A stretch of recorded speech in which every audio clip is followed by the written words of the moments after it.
For the second time this year, a manager got ejected for absolutely nothing. An umpire tossed the manager of the Marlins even though he didn't say anything. Ronel Blanco, the guy who threw a no-hitter in his first start this year, is now facing a 10-game suspension for using sticky stuff. The Rangers' #2 overall pick from 2021, Jack Leiter, he's looking like a bust right now. We saw one of the plays of the year down in Milwaukee. Ohtani, he almost hit a baseball into the ocean. Mason Miller, he was pumping 103 over and over and over. And yet again, the Angels, they pulled off something that really only the Angels can pull off. We have a lot to talk about today. All of that and more in today's MLB Recap. Let's see if we can get to 498,000 subscribers today. Also, don't forget to use code Fuzzy on SeatGeek to save 20 bucks all of your tickets. And right now on Underdog Fantasy, my code Fuzzy gets new users a $250 bonus credit. They got Caitlin Clark specials. They got Scotty Scheffler coming up. It's absolutely jam-packed right now on Underdog Fantasy. Don't miss out. So before we show that Astros game and the guy getting suspended for sticky stuff, we had some fun down in Fenway between the Rays and the Red Sox. Nick Pivetta, his slider was looking pretty good early on. He made Randy look stupid, but his cutter didn't have as much bite as he wanted to. Josh Lowe, he got his first of the year. Now, staying with Josh Lowe, he couldn't get to this line drive off the bat of Dom Smith, so two are going to score. Remember when Dominic Smith hit 300 with 21 home runs and a 150 OPS plus between 2019 and 2020? A lot of people refer to him as a juiced ball merchant because he's not been able to do that since they fixed the baseballs. Ceddanne Rafaela is finally having success. The rookie is now hitting .310 with 9 extra base hits and 13 RBIs over his last 15 games. And Randy, he's been heating up big time with the pop. Randy socked a fastball at his shoulders. He left everything for his 8th home run. And by the way, when I say heating up, again, it's with the power. He's got 5 home runs, 3 stolen bases, a ton of walks. Randy got it to a 1-run game when back-to-back base hits from Josh Lowe and Isaac Paredes made it a brand new ball game. Josh Lowe doubled and Paredes dunked one in to tie it. Boston reliever Chris Martin, he saw his life flash before his eyes with a rocket comebacker in the 8th. Thank goodness he caught it. This game stayed tied into the 11th, and as you can see, Boston, I guess they wanted to lose. Rafaela, he skipped it past Romy Gonzalez, but Tampa, they also wanted to lose as well. With runners at first and third, Palacios, he didn't cover second, so no double play there. There was a free out at home, but it was just bad all the way around. The Red Sox, they eventually walk it off in the 12th inning. Romy Gonzalez, he wins it. I don't know if it's Romy or Rami. Correct me in the comments. The Red Sox improved to 22-20 despite all of the health issues and roster updates. The Astros have also had a lot of bad luck in terms of health, and they haven't really weathered the storm as well as Boston, but things have been looking much better for the Astros, especially with the guy who you just saw go yard for the 3rd time in his last 5 plate appearances. Bregman is a free agent after this year, so again, I want him to get his bag, keep on raking. Now, this is not a good moment for Ronel Blanco because his glove was getting checked out after throwing 3 scoreless. He comes back out for the 4th. They checked it again, and maybe they gave him a chance to wash it off or something like that, because we've seen it before. An umpire will give a pitcher a second chance to clean off everything if they suspect it's just rosin and sweat, but the umpire said, nope, that's way too much. They ejected Ronel Blanco. That is an automatic 10-game suspension. Now, the one thing I do want to say, his spin rates were completely normal, and in my opinion, this was an overreaction. I thought it was just sweat and rosin from what I could see, but hey, that's me. I wasn't there. Relief pitcher Taylor Scott was perfect in relief for Ronel, and look who's lacing another extra base hit. Bregman is now 5 for 5 to start this series with 4 extra base hits. JP Sears did a fantastic job to strain Alex in scoring position. He came out after 5 solid frames. In 5 of his last 7 starts, he's allowed 1 or fewer. The Houston bullpen was obviously pretty tired because they had to go nearly 6 innings. In Oakland, they finally cracked through in the 8th inning. Brent Rooker, he tied it, which means that it's Miller time. Mason Miller came in and struck out 5 hitters over 2 no-hit innings. He threw 103 multiple times. Over his last 17 innings, he's been mythical. Obviously, he has not allowed any runs. He's allowed 4 hits over 17 innings, and he has 37 strikeouts. He has a negative 0.14 FIP on the season.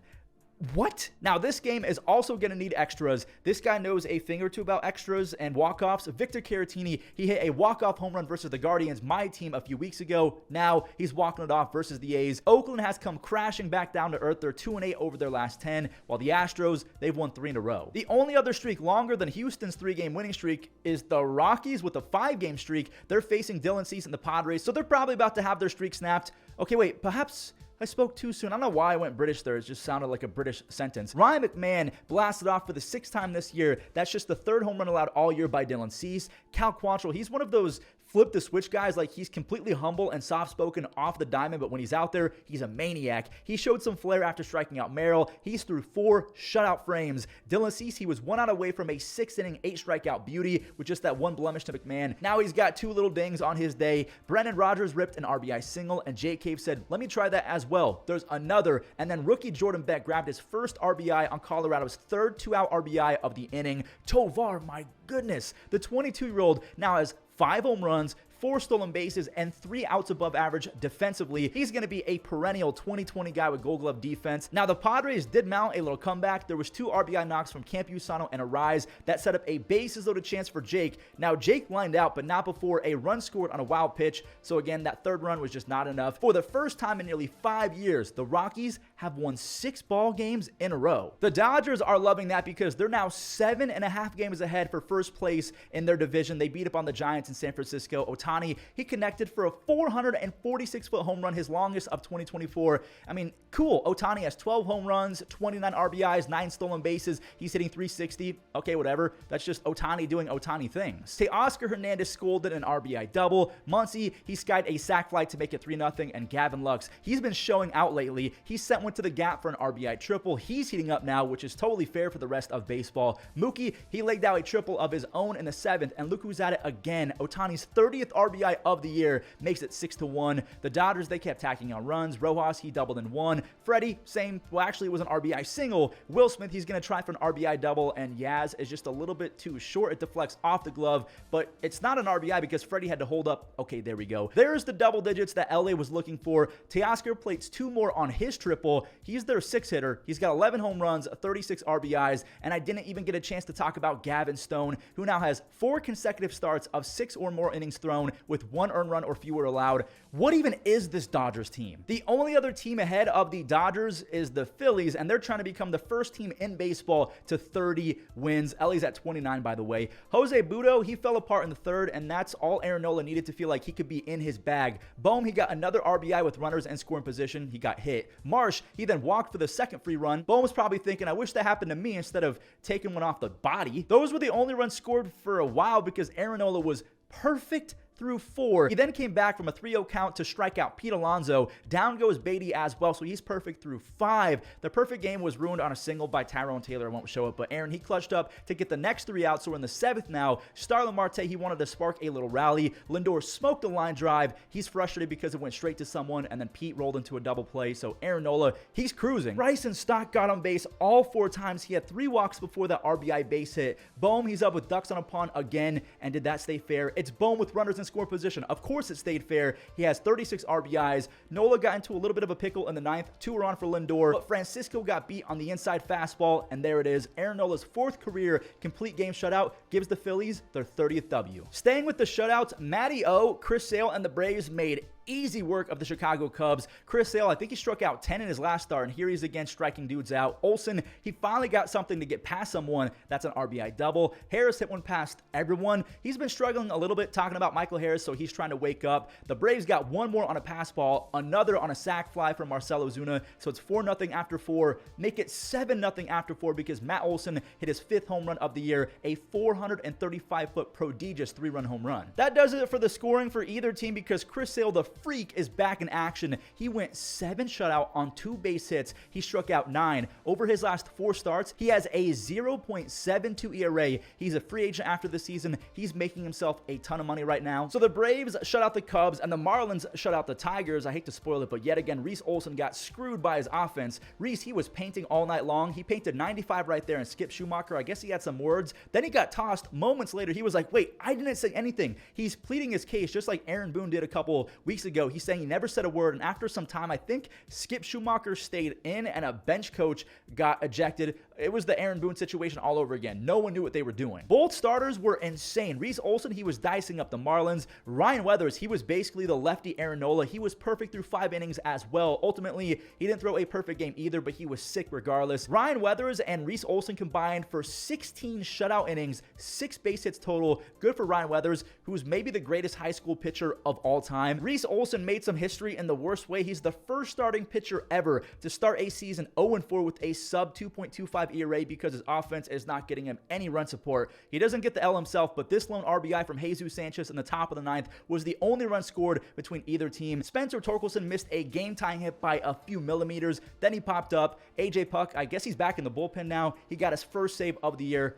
That was a boring game, but also a really fun game because Olson and Weathers were nasty. We have one more shutout to talk about. That was in game 2 of this doubleheader between the Nationals and the White Sox. That right there is the first home run allowed by Trevor Williams all year long. Eloy, he's got 5 on the season. I need an Eloy Jimenez hot streak here soon. Chris Flexen, he was fired up after inducing an inning-ending double play to end the 4th. He's been very good lately, but Eddie Rosario, he's been seeing it better lately as well. He and Joey Meneses combined to steal the lead. Chris Flexen's luck officially ran out after a 5th inning sac fly, though. Tommy Pham, he tied it on a ringing single. It's now 3-3. He's the White Sox leadoff hitter at 36 years old. Joey Meneses, he collected his 4th base hit of the night. They brought in Nazem Nunez, or Nazem, I don't know how to say his first name, but he can straight up fly. No play at second base. He turns on the Jets and gets all the way to third, so he manufactures a run out of thin air as Kyber Ruiz immediately drove him home. Trey Lipscomb, he played it another on a single, and Victor Robles, he just missed a 3-run home run. It settled into Benny's glove for a sac fly. The Sox, they got one more shot. They had the tying run at the dish, and Finnegan paints the black. I'm not being sarcastic at all. Listen, I know it's not easy to be an umpire, but come on. Instead of ball 4 and the winning run being at home, the game's over. It got ripped from the White Sox. Maybe it was too close to take, I don't know, but Finnegan now has an MLB best 13 saves and a very impressive 1.5 ERA. Chicago, they did get payback in game number 2, and it was won by 2 single men. Eric Fetty, he struck out Eddie Rosario to end the 1st, and Andrew Vaughn, he put his pitcher out in front. Wait, I kind of got ahead of myself. Fetty, he got Meneses on the splitter, Garcia on the cutter, 3 strikeouts in a row for Eric Fetty, and there's Andrew Vaughn. They walked Tommy Pham to get to Vaughn, and maybe he took that personally. He gets 3 runs on 1 swing. The dude went golfing for that one. Eric Fetty was really good. He went through 6 scoreless, then made it 7 scoreless after an easy 1-2-3 7th inning. His day is done after 6 punch-outs. He's been amazing this year. Good for him. Andrew Vaughn cracked another one. He's up to 3 home runs on the year. All 3 have come in the last week. Kopech, he did Kopech things. He allows a few base runners like he always does, but he shuts the door. Benny had a weird read, so he dove, but he didn't really have to dive if he had the right read. The White Sox, look at them. They're 6-4 over their last 10. All right, so let's see that stupid Angels play that may or may not have cost them the game. I mean, this just makes sense as well. St. Louis, they're up 1 on a wild pitch. Then Cole Tucker air-mailed a throw to allow Gorman to score. Ciani's now at second base, and Pedro Pages, he made his first big league hit count. He clears the bases on a 3-run double. It's 5-0 St. Louis with Sonny Gray on the bump. There's no way that the Angels come back. Okay, there you go. There's one. Nolan Shanuel, he scratched 1 across, probably their last run. Wait, hold the phone. Logan O'Hoppe, he just made it a 1-run game. That's a 3-run home run. Taylor Ward, his 5th inning sac fly actually ties it. So Sonny, he's now in a heap of trouble. The bases are loaded, 2 outs. Shanuel already had 2 base hits, and the sweeper got him. That is a big-time pitch from Sonny Gray. Oh my. From a big-time pitch to a big-time swing. Alec Burleson somehow made lefty-lefty look easy. His 4th of the year. He's got 15 RBIs. Kevin Pillar clutched up again with an RBI. He drove in another run. The game is back to being a 1-run game, and the Halos, they have them loaded up. Luis Guillorme's at the dish. Ron Washington told Luis to bunt, so Neto is flying home. That ball was in Narnia, the other batter's box, so obviously Luis could not actually put that ball in play. Neto's tagged out, and then Guillorme strikes out. Oh my, that is the Angels season in a nutshell. Ryan Helsley then struck out 2 to secure his 13th save. He's now tied with Finnegan. St. Louis has won 3 in a row. The Angels have lost 3 in a row. Ron Washington then turned in one of the most embarrassing press conferences I've ever heard. Listen to this. I didn't sink a ball left-hander. I didn't want him to hit into a double play. He can handle the bat. He didn't do the job. It wasn't anything I did wrong. He didn't do the job. He was throwing the ball in the strike zone. Why are you making excuses? He was throwing the ball in the strike zone. He did not get the bunt down. If I'm an owner, that's a borderline fireable press conference right there because he threw a brand new player under the bus for a play that he could have never bunted on. That pitch was 15 feet off the plate, and he completely lied. He said that JoJo Romero, the relief pitcher, was throwing strikes, despite the fact that only 15 of his 31 pitches went for strikes. Again, if I'm an owner, I'm not happy with that, but let's just move on. Johnny Bench, I mean, Ryan Jeffers, who is this guy? 10 home runs and 31 RBIs. The Twins, they had a hot start offensively, but Chris Paddock, he wasn't very sharp on the bump. The Yankees stole the lead after Oswaldo Cabrera hit a sac fly, and Anthony Volpe had an RBI flare single. MLB's leader in bat swing showed off that insane speed with the 114-mile-per-hour laser beam home run. Stanton now has 9 on the season and 411 for his career. Carlos Rodon froze the other Carlos, Mr. Correa, on an inside fastball, and then he got Jose Miranda to chase at a changeup. And check that out, he fields a comebacker for the final out in the 3rd inning. A few moments later, Juan Soto made some of the most mind-bending history I've ever seen. He walked for the 669th time for his career, passing Mickey Mantle for the most walks before turning 26 years old. Mickey frickin' Mantle. That guy. Alex Verdugo then pimped a line drive, which is objectively hilarious. He's lucky that I got past Willie Castro. 2 more are going to score. Alex Verdugo now has 19 RBIs, a .333 on base percentage, and 3 outs above average, so he has been a fresh of breath air. What? He has been a breath of fresh air. There we go, brain. Rodon, at one point, he set down 8 in a row, make it 11 in a row after a 1-2-3 6th inning. He tried to go for 7, but Boone, he was out of the dugout to replace him as soon as that ball could drop. A Santana single ends Rodon's night, but hey, Ian Hamilton, he was nasty. He struck out 2 in that inning. He ends it. The Yankees, they now have the best record in the entire American League. They're just ahead of the Orioles and the surprise Guardians, who embarrassed the number 2 overall pick from 2021. Bo Naylor ripped a 2-run double to the right center gap, and after Andres Jimenez made it 3-0, Bo Naylor's older brother Josh made it 6-0. Josh Naylor now has 12 home runs on the season, and dating back to last year, over his last 162 games, he has 130 RBIs and 6 outs above average defensively. He's going to get paid. Jack Leiter, he's allowed 17 runs in his first 9 innings as a big leaguer. This game was fun to watch, though, because my team won, but then I got to watch Adolis Garcia go yard, Corey Seager went yard, Nathaniel Lowe went yard. These were all solo home runs, so I wasn't too scared. But then there was a scary play in shallow center. Rocchio and Freeman, they ran into each other. They both stayed in, and check out Tyler Freeman. He made a great diving grab in the 6th inning. Then he doubled in the 9th inning to reach base for the 4th time today. Andres, his sac fly ends up scoring for both teams. Emmanuel Clase didn't strike out anyone, but he now has 12 saves on the season. The Guardians have now won 3 games in a row, while the Rangers, they're skidding right now. They've lost 5 games in a row. Now, lucky for the Rangers, Seattle had a tough matchup versus the Royals, but Logan Gilbert and Luke Raley, they showed out to kickstart this one. Gilbert punched out the side. He blew 99 past inning. I sometimes forget that he can run it up that fast. Luke has a home run in back-to-back games now. He's officially been better than Kelnick. Rejoice. Michael Wacha grinded his way through 6 innings on just 3 base hits, only that 1 run to Luke Raley. Logan, he was 1 out away from an absolute masterpiece, but this is the big leagues. Even when you get someone to chase at a borderline pitch, these guys can still hit it out. Nelson Velasquez saves the Royals. He's been really struggling, so the Royals fan base loves to see that. Michael Garcia has been so clutch all year long. Another boost to his batting average with runners in scoring position. He singled in another. Closer James MacArthur has now allowed 7 runs in his last 5 games after that Mitch Haniger home run, and that kind of woke up the crowd, but they were quickly quieted down. MacArthur has 10 saves. The Royals, they now have 26 Ws. I don't know if it was yesterday or the day before, but Dalton Varsho had a crazy defensive gem and a home run. This guy did the same thing. We're going to add him to the conversation. Sal Frelick made a diving play to Rob Triolo, but that's not the web gem. Then he sat back and crushed a moonshot off of Quinn Priester. That ball seemed like it was in the air forever. It was almost 7 full seconds according to my count.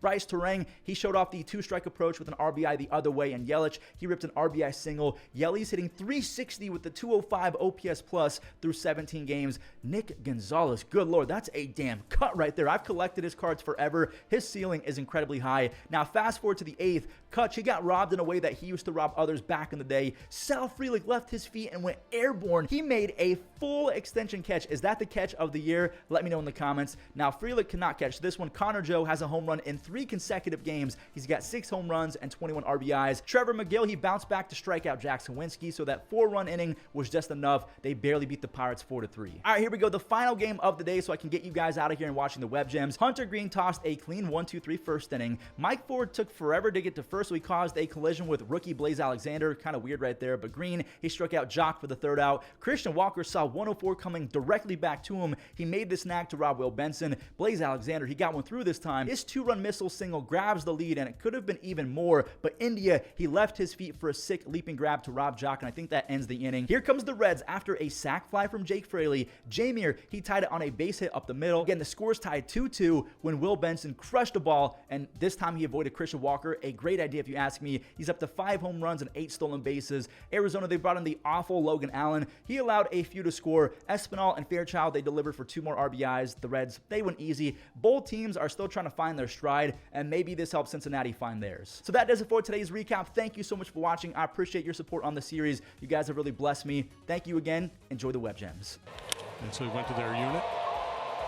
Towards right center. Pete Crow Armstrong makes the grab. Ronel will end up at third. Kofar's trying to turn this into a double, and he's out.